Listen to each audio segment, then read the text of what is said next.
प्रशासनिक विधि के अंतर्गत आज हम देखेंगे रूल ऑफ लॉ। तो आज जो टॉपिक हम कवर करने जा रहे हैं उससे जो संभावित प्रश्न हैं, जैसे विधि शासन क्या है, इस सिद्धांत को भारत में किस प्रकार अपनाया गया है, विधि शासन से आप क्या समझते हैं, कल्याणकारी राज्य के लिए विधि शासन का क्या महत्व है। विधि शासन का भावार्थ है कि सारे फैले सरकारी तंत्र में विधि की भावना व्याप्त रहे ताकि शासकीय कृत्यों में स्वेच्छाचारिता का अभाव रहे।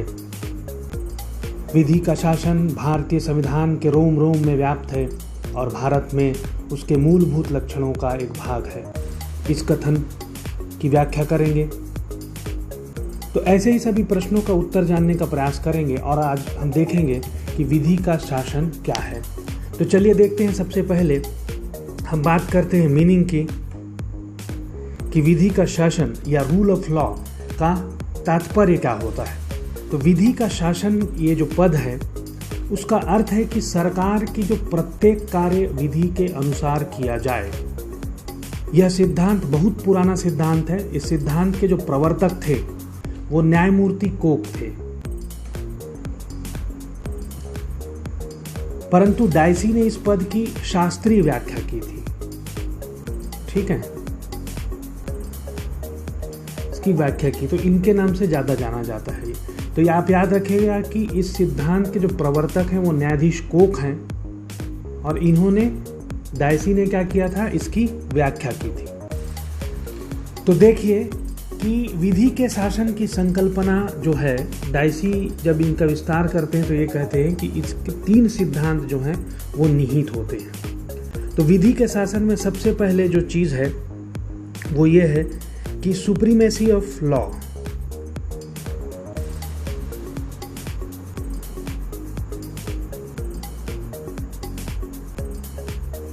सेकंड है आपका इक्वालिटी बिफोर लॉ, और तीसरा है आपका प्रेडोमिनेंस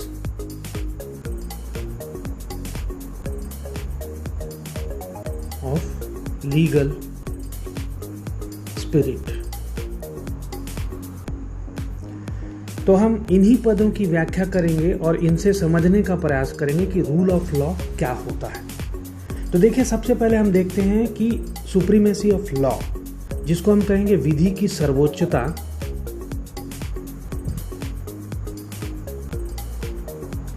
तो देखिए, जो प्रोफेसर डायसी हैं उनके मत में क्या है, विधि शासन का अर्थ है कि विधि की सर्वोच्चता, अर्थात नियमित विधि को पूर्ण एवं सर्वोच्च स्थान प्राप्त होना चाहिए। विधि पर किसी प्रकार का प्रभाव न डाला जा सके। अतएव विधि का शासन वही है जहां विधि सर्वोच्च मानी जाती है तथा उसके ऊपर किसी प्रकार का बाह्य प्रभाव डालकर मनमानी न किया जा सके। तो इस बिंदु पे आप अगर भारत को देखेंगे तो हमारे यहाँ आप देखिए, जैसे भारत का जो संविधान है वो सर्वोच्च है। तो संविधान के अंतर्गत ही जो जितने भी संवैधानिक या सांविधिक निकाय हैं उनको कार्य करना होता है। अधिनियमन जो है वो उसी के दायरे में होना चाहिए। न्यायपालिका, विधायिका और कार्यपालिका सभी के ऊपर एक नियंत्रण होता है और वो नियंत्रण आपको भारत के संविधान में मिलेगा। तो इस बिंदु पे हम ये बोल सकते हैं कि भारत जो है कि सुप्रीमेसी ऑफ लॉ जो है वो हमारे यहाँ है। अब देखिए दूसरा जो बिंदु है इक्वालिटी बिफोर लॉ। तो यहाँ पे आप देखिए विधि के समक्ष समता, इसको हम बोलेंगे विधि के समक्ष समता। तो इस पद की व्याख्या करते हैं कि देखिए विधि के सम्मुख सभी जो हैं वो बराबर हैं, समान हैं। सभी वर्ग के व्यक्ति, चाहे वो मंत्री हो, विधायक हो या एक मजदूर हो या न्यायाधीश हो या शासकीय कर्मचारी हो, विधि की दृष्टि में सभी समान हैं। सभी के ऊपर समान रूप से विधि का शासन हो और कोई भी व्यक्ति यदि नियमित विधि के विरुद्ध कोई कार्य करता है तो उसके प्रति उसे उत्तरदायी होना पड़ेगा। इस विनिर्देश की विवेचना में प्रोफेसर डायसी ने क्या कहा है, द्विशासन और विधि शासन में अंतर प्रदर्शित किया है। उनके कथनानुसार क्या है कि द्विशासन का आधार यह है कि यदि किसी झगड़े में सरकार अथवा उसका कोई पदाधिकारी सम्मिलित हो तो उसका निर्णय किसी प्रशासकीय निकाय द्वारा ही होता है।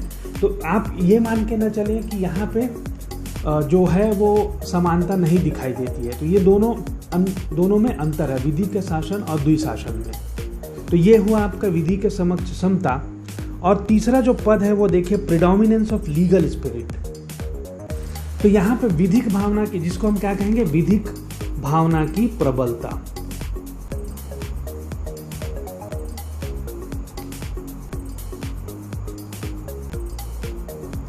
तो देखिए इस पद की व्याख्या करते हैं कि यह संगठक किसी सिद्धांत को प्रतिपादित नहीं करता है, ये जो पद है, बल्कि क्या करता है, पद्धति के एक पहलू की विवेचना करता है कि जो पद्धति हम अपनाते हैं उस पद्धति की विवेचना करता है कि संविधान के लोगों के अधिकार का स्रोत नहीं है बल्कि परिणाम है।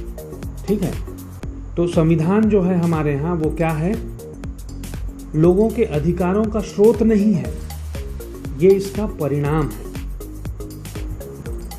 यह न्यायिक तंत्र को उच्चता प्रदान करता है। अब देखिए कि अब हम इन बिंदुओं पे क्या करते हैं कि चर्चा करने का प्रयास करते हैं या इनकी समीक्षा करने का प्रयास करते हैं इन पदों का।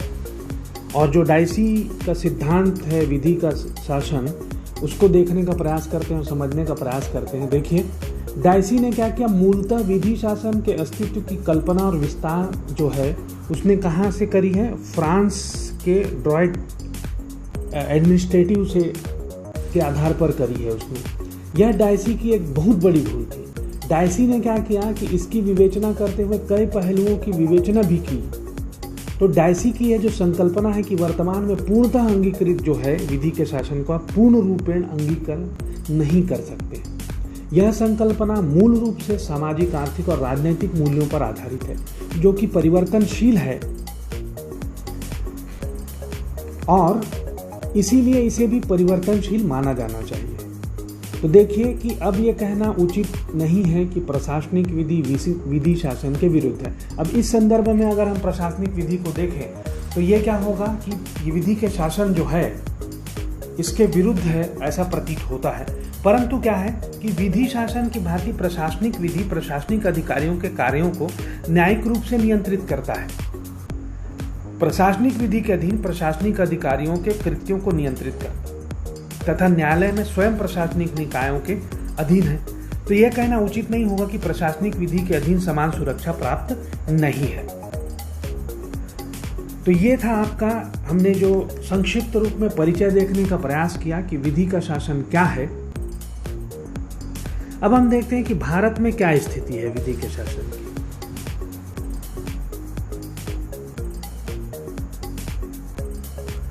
तो देखिए भारतीय विधि में विधि के शासन को मान्यता प्रदान की गई है। भारत में संविधान सर्वोच्च है तथा संविधान की प्रस्तावना में भी विधि के शासन की संकल्पना का निर्देश दिया गया है।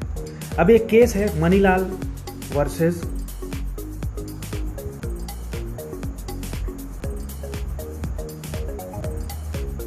बोरो बाबू।